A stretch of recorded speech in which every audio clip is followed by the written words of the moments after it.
chia mình cha thằng chân cầu xe hallelujah hallelujah hallelujah thằng chân áo giáp tụi mình gặp chia mình cha thằng chân cầu xe bồi ba đã cha tụi mình nak quân bè nak bồi ba sum ba nak bè ta hasil dan dia bukan cakap peci cầu hasil tu zingat lunglom nak tam pi kenai kan drama resak ciam tam pi bồi ba mình menung tam pi haraka cái thà dòng lâm hai cả mà thằng chất về khâu đình chan thà chan sung loi aksar siap piak tu adin ke tuan piak me kam biak mi kam pecian jong asese tu zinga nen mai ka boi pa thằng chất kho la ding cha a song tu sen thang Christian fellowship tripabu rian tuan tu nen di lak chunga long lom na tam pi ka ngai di mi te ka ban chim du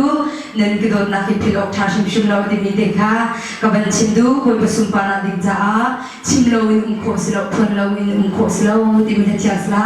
tu zinga kan di lak boi pa kan tu ya that na adot na ro a hi chun chim lo kho silo phun lo kho silo hallelujah hallelujah sual man he me a ka ding ni anu na kan bek pia zai tu kan da kan do di mi ro tu te kan di rak tha sang na na si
Money